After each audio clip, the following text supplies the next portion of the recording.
Hi Aquarius, welcome to Sweet Tea Astrology and Tarot. My name is Erica. Welcome to the channel. I'm so glad that you found me.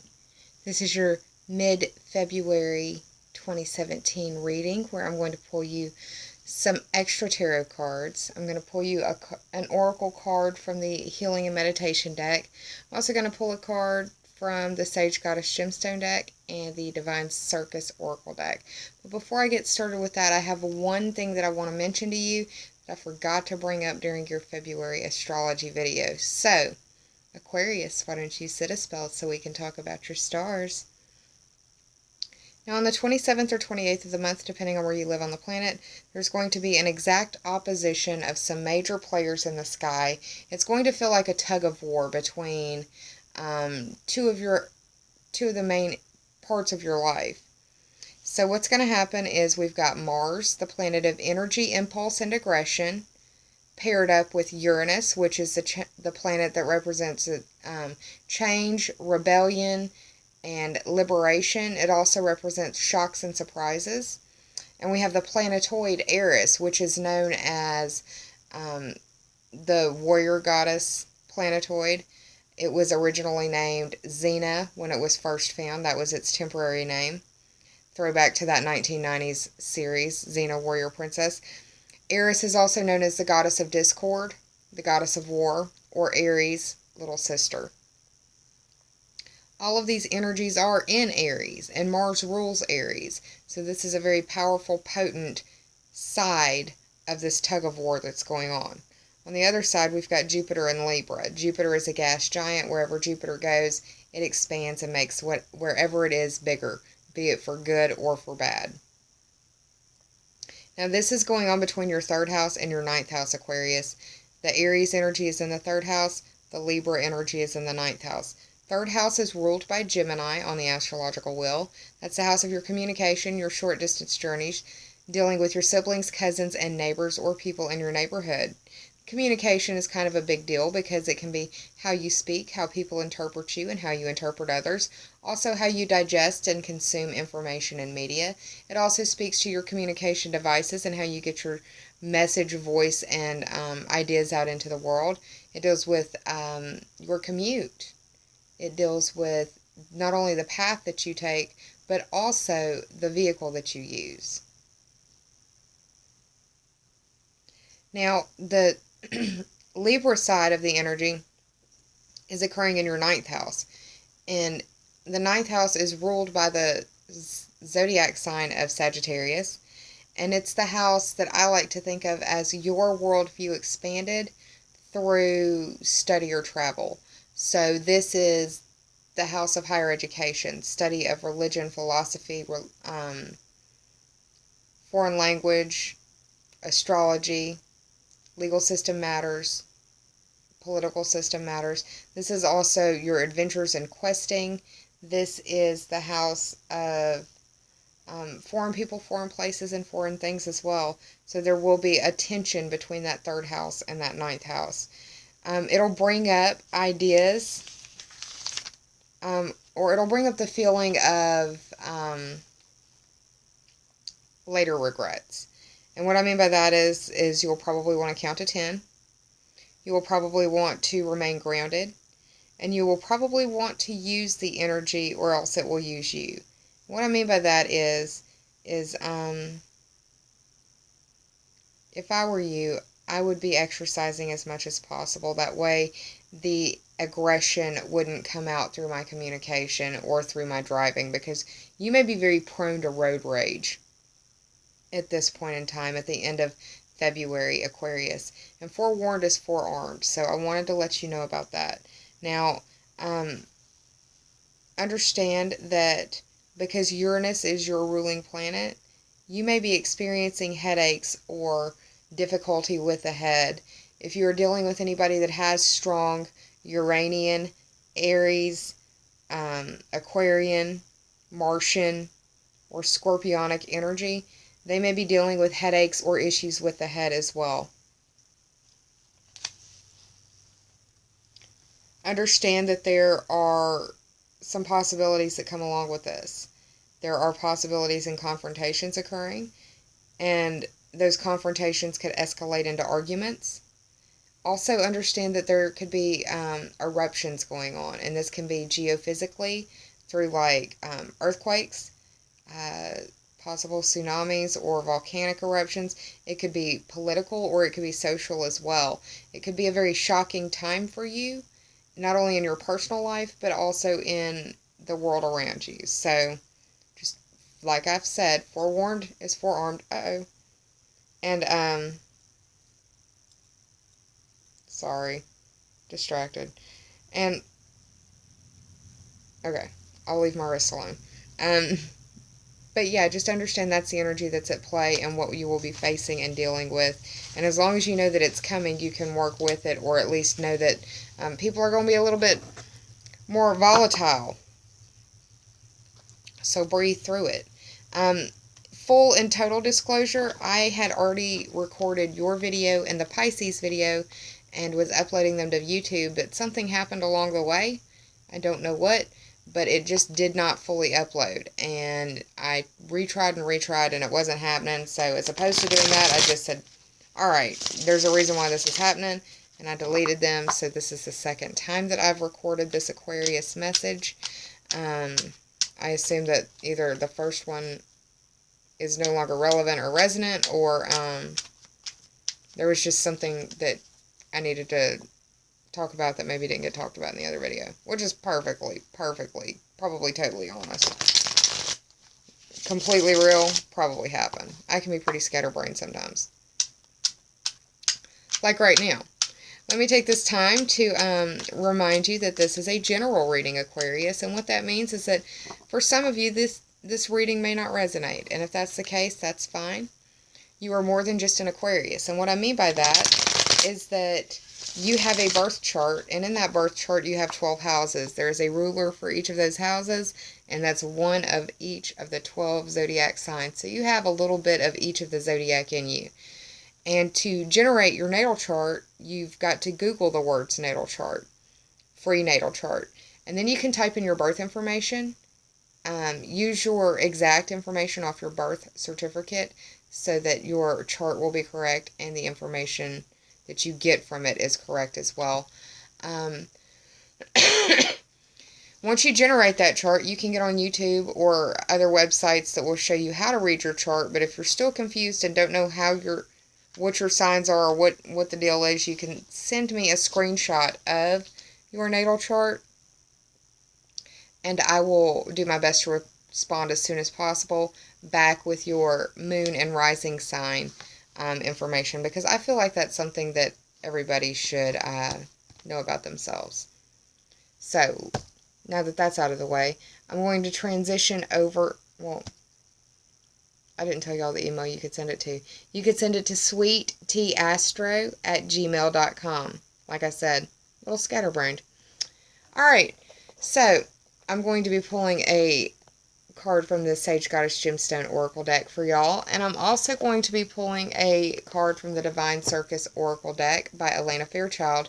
She commissioned a lot of different artists to do the artwork for that deck, so I won't be able to give each of them an individual shout out. Nonetheless, very grateful for their work and send them love and light for the energy they put into the deck, because it's a beautiful deck. Okay, so I've shuffled and I've showed you the boxes, so now let's do this. Underlying theme or overarching energy is the bottom card.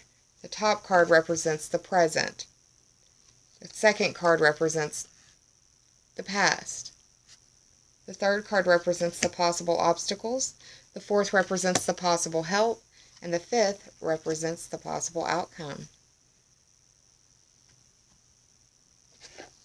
Now from the Healing and Meditation Oracle deck for my Aquarius friends.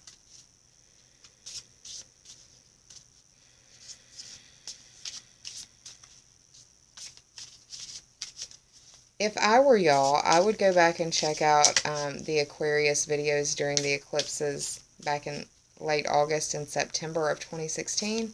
I know that y'all hosted an eclipse. I'm sure your life has undergone some changes in the last 6 months. Go back and look at that and see where it played out and be able to reflect on what has gone on. It's always an interesting way to see how astrology really does speak.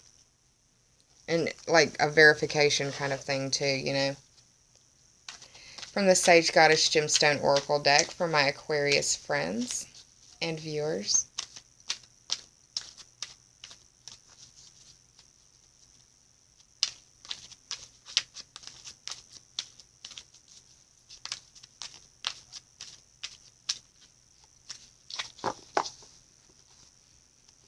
Going to cut.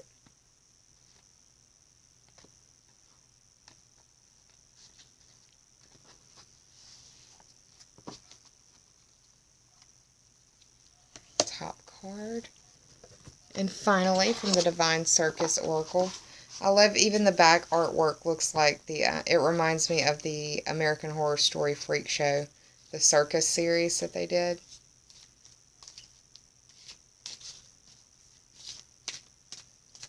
Yes, I'm a weirdo. I watch stuff like that. I'm a Scorpio riser. And if anybody can appreciate the weirdo in me, it would be you Aquarians. Because my rising planet, the planet that is closest to my ascendant line in my birth chart, my rising planet is the planet Uranus, which is your ruling planet. Which is another reason why, of all of my videos, I get a lot of I get a lot more views out of the Aquarian videos. More than most. Y'all are usually very high up on the most viewed for the month. So thank you for that. I appreciate that more than you know. And I'm glad that you seem to like the energy that I give off. I definitely march to the beat of my own drum. Okay. Now what I'm going to do is hit the pause button, flip these cards over, do the tarot math, and I'll be right back with your story, Aquarius. Hang tight, y'all. Hey, Aquarius, I'm back with your cards, so let's get started. The underlying theme, or the overarching energy of this reading, is the Nine of Pentacles. The 9 represents that 9th house on the astrological wheel that's ruled by the sign of Sagittarius. It is that worldview expanded through study or travel. It's the house of higher education, the study of foreign languages, religion and philosophy, legal system matters, astrology, political matters. It's the house of foreign people, foreign places, and foreign things. It's long-distance trips. It's adventures in questing.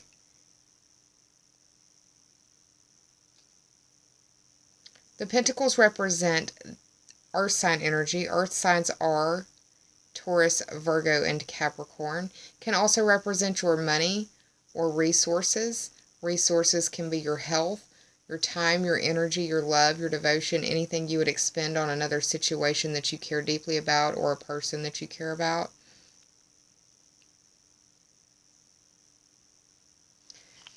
You are having that Jupiter in Libra with the exact opposition to Mars and Uranus and Eris and Aries going on between your 3rd and 9th house. Could be that you're doing a lot of traveling and you're probably doing it for the sake of money. Your job may require you to do a lot of traveling.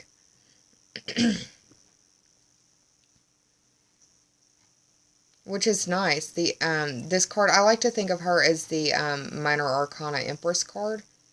Because she is the kind of individual, and I say she because it's a female representation on the card, but this character is able to produce. This character has skills and abilities that is able to not only be productive in the workplace, but also at home. You can, you're probably very crafty, or you're able to really stretch a dollar. You are, I'm having a hard time with my throat trying to talk.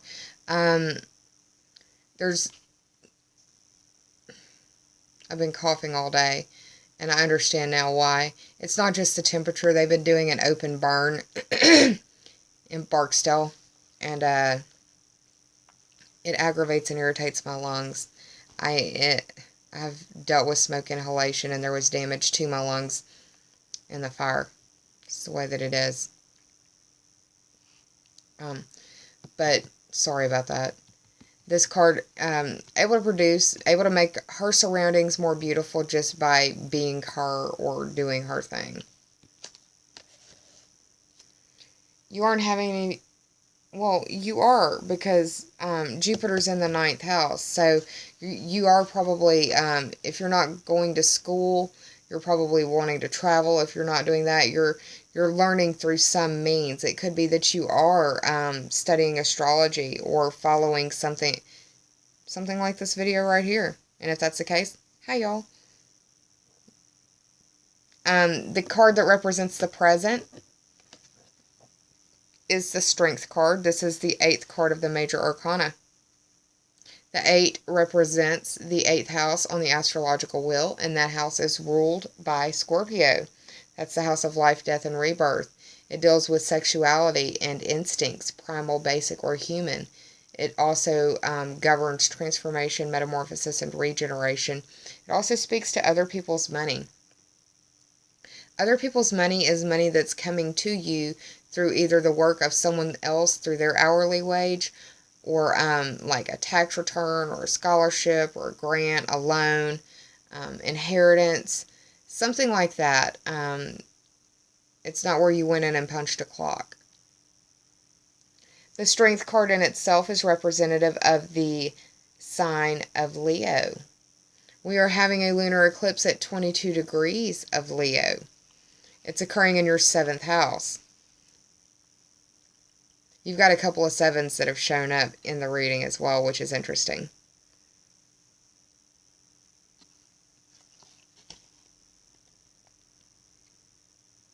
When I see the Strength card, extreme close-up, sorry y'all, she's doing what she can to fight against this lion trying to open its mouth. She is using all of her powers of deduction, skill, magic, whatever you want to call it, to keep this lion at bay, to keep this lion's mouth shut.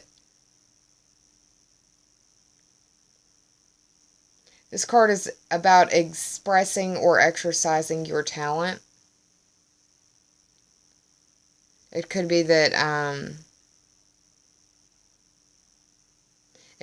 you think highly of your talent and you need to have the strength to keep your mouth shut about it.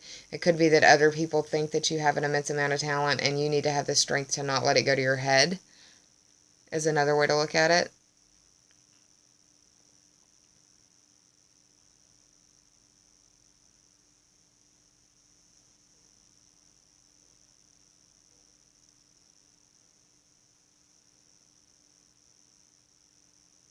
You could just feel like you need to have a lot of strength right now, or you could be feeling physically tested, or tested in some way that is calling on your inner resources as well. I was looking to see what transits you had. You've got Uranus in the 3rd house as well, and that's shocks and surprises, and that's that communication house, short distance journeys, siblings, cousins, and neighbors. It may be that you need to have the strength to keep your mouth shut in a certain situation dealing with those people in your world.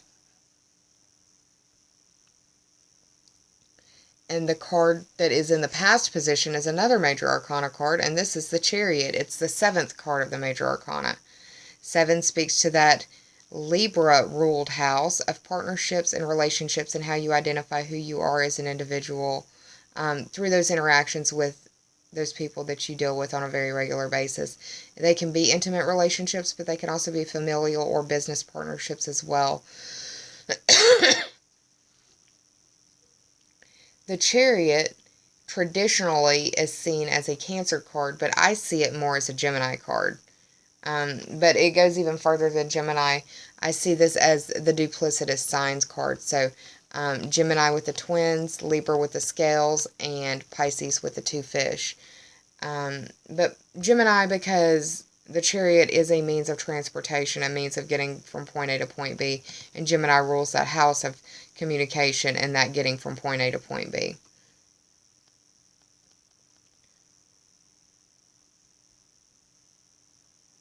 This card is representative of achievement, achievement through your efforts and a display of your self-mastery.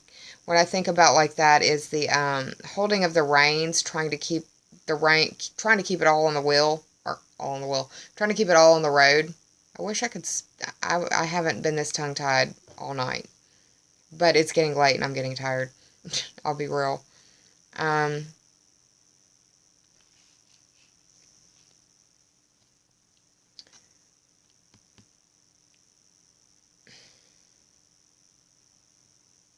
The Chariot card as well. I mean, being in the 7th house, you've got that lunar eclipse in the 7th house, and it's occurring in Leo. So, 7th house, little moon's right here. Cancer's ruled by the moon. Leo. I feel like this is really indicative to that lunar eclipse in the 7th house. One of the 7s that showed up for you. Oh no, you got 1 7, but you got 2 8s. I had that backwards. Like I said, I'm getting tired. I guess this will be my last video for the evening.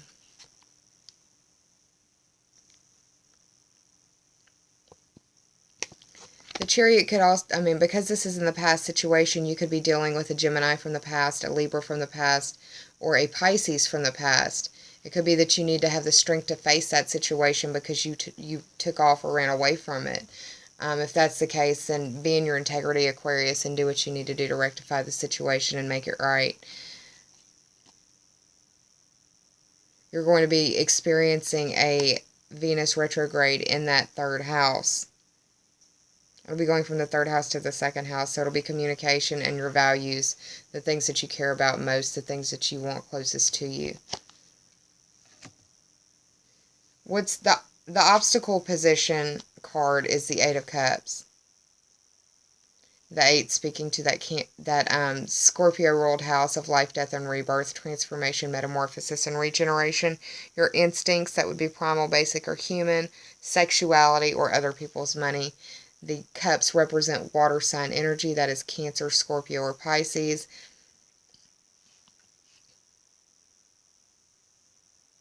I feel like this is really speaking to the solar eclipse at 8 degrees of Pisces because of this 8 up here.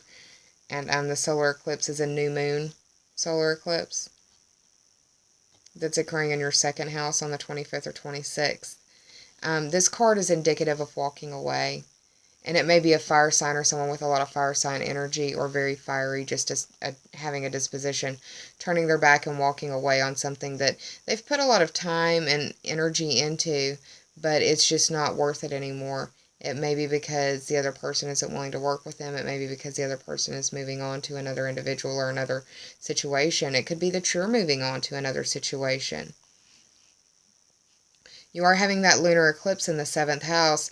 Lunar eclipses are associated with endings, closures, and resolutions, and sometimes even feminine energy. So to the male Aquarians out there, or to the lady-loving Aquarians out there, you may be dealing with the loss of a female in some way, dealing with your partnerships and relationships. It may not be a loss as like through a person, it may be a loss in that relationship, or it could be a change in that relationship, taking it up a notch, going from being just boyfriend and girlfriend to possibly becoming engaged, or from being engaged to getting married. These eclipses have about 6 months time frame from when it happens to the duration span, if you will. And like I said earlier, it would probably be really beneficial for you to go back and check your Aquarius video during the eclipse season in the fall. That would have been August, September, because you hosted an eclipse in your sign. And it may be that, yeah, you have walked away, or you have turned your back on a situation that was emotional. There may have been an emotional connection. And I say that because of all the water in the background. The obstacle is that 8 of Cups. It could be that you're walking away, or somebody else is walking away, or it's the reassessment of that walking away. Possible help in this situation is the 2 of Wands. The 2 of Wands is representative of this well, the 2 speaks to that second house on the astrological wheel that is ruled by Taurus, and that's the house of your money, possessions, earning ability, and self-esteem. It's the house of your values and the things that you love and care about and want close to you. You want to know where your money is down to the last dime, and you want to know where your lover or your partner is. You want to know where your children are, where your favorite clothing is. Anything you could point to, classify, identify, or introduce as mine to someone else would qualify as a second house item in my book. The wands represent fire sign energy, and that is Aries, Leo, and Sagittarius. You are experiencing a solar eclipse in that second house. Solar eclipse is occurring on the 25th or 26th of the month. Mercury is also moving into that second house as well, and just shortly after, that big tug of war in the sky. You may be reassessing your values. You may be reassessing a choice, and it could be an impulsive choice.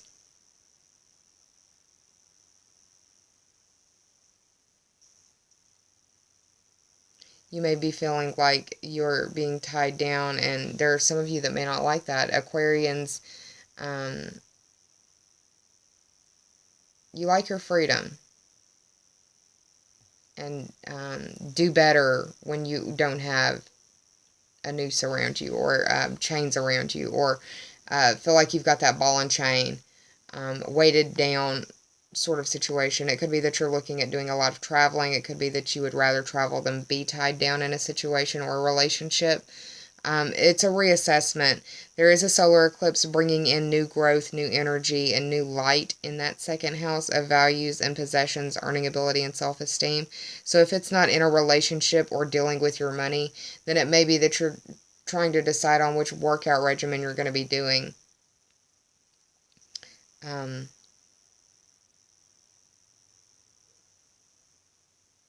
I would recommend hiking.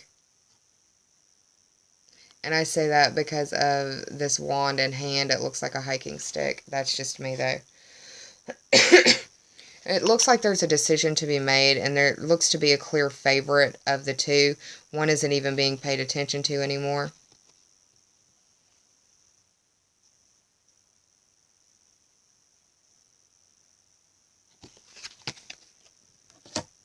So I did the tarot math on this spread. It ended up being 34 as a total. 3 plus 4 is 7, and that speaks to that 7th house where that lunar eclipse in Leo is occurring. Lunar eclipse in Leo, 22 degrees in your 7th house. The 7th house is ruled by Libra, and that's the house of your partnerships, relationships, and how you identify who you are as an individual through those relationships with those people, through those interactions. It can be your daily interactions or just how you deal with those people in your relationships with them. It also speaks to counseling, and it speaks to open enemies. This is people you have an open beef with. This is people you would testify against in open court against, and this is someone who you would argue with in an open online forum where other people could see, digest, and witness what was going on between you and, say, your foe, if you will. Now, so there's some synchronicity in just the numerology that showed up in itself. But let's go further. The healing and meditation card that was pulled for you was the pilgrimage card. And this is interesting because you've got that opposition between the 3rd house of short distance journeys and the 9th house of long distance journeys. You may really be feeling like you need to go on a pilgrimage. You may really feel like you want to go traveling. The travel bug may really be biting you pretty hard. The pilgrimage card reads, the practice of meditation is in itself a kind of pilgrimage with a clear end in view. The goal is to find spiritual enlightenment through a gradual but steady increase in self-awareness and self-fulfillment. Consider the following, Aquarius. May I be well prepared in mind and body for the journey ahead. May I value guidance received along the way and help in defeating obstacles. May I use the wisdom gained through meditation to overcome challenges in every area of my life.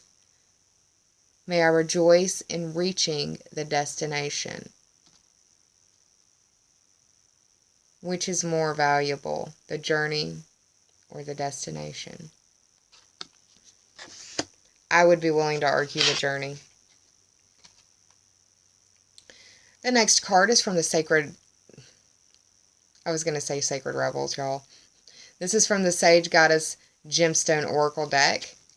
This is Stilbite, Stilbite. It is used for clarity, peace, and dreaming. This is used to help heal and amplify the vibrations of your heart chakra and your crown chakra. Stilbite is a stone of love, bliss, joy, and calming frequencies. It opens you to receive the universe's infinite love and also helps you to accurately interpret your dreams. You've pulled this card because you need deep self-love and to pay more attention to the messages that you receive in your dream state.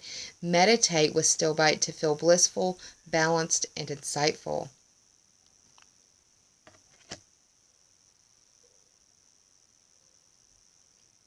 Mercury has been transiting through your 12th house.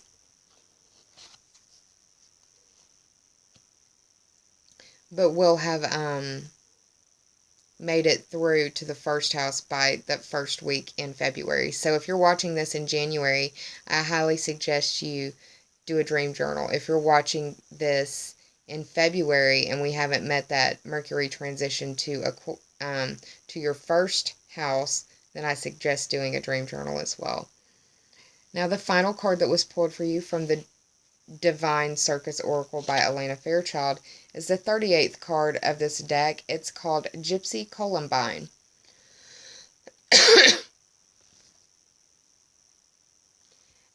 3 plus 8 is 11, and that speaks to the 11th house, which is ruled by you, Aquarius. That's the house of your friends, your groups, your memberships and associations and teams that you may belong to. It also deals to and speaks with your future wishes, goals, and dreams. The 11th house is also the house of the internet, so that may be of some use to you as well. This card is a reminder that it's time for you to let yourself off the hook. No more regrets and no more fear. Ask yourself, what would set my spirit free? And that'll help get you on the right path. Because your free spirit is reawakening. You are shedding old skin now to reveal a more raw, sensitive, and authentic version of yourself. Your inner wild child is no savage. It is wise, instinctive, and beautiful. The affirmative or the affirmation that went along with this card was, Gypsy in me, my wildness liberated, sets my spirit free. I think that's gorgeous, and I love how I was talking about Aquarians loving their freedom, how it all kind of beautifully ties together. It's gorgeous how that happens, y'all. I hope you enjoyed this reading, Aquarius. If you did, please like, share, and subscribe. If you already have, I thank you from the bottom of my very grateful heart. I'm going to try to get this series pumped out as fast as I can, but understand that on top of just regular life obligations, I've started school again, and I'm also doing debate. So this is another thing on my list of things to do. I don't want to fail you, but I don't want my GPA to suffer either. So send me some loving energy. I can definitely put the pro in procrastination, but I'm doing my best to be effective with my time management skills. So there's that. I hope you're well. Please take care of yourself. Please be kind to yourself, Aquarius. Go back and check those videos like I said. It would be amazing to hear the stories of growth from that eclipse to this eclipse. I hope you share them in the comments below. Please be kind to yourself. Please save some of that kindness for others, because we're all going through private battles in our world that some of us may never speak of to another living soul. I'll be around again soon. But until then, please take care of yourself. Namaste, and bye, y'all.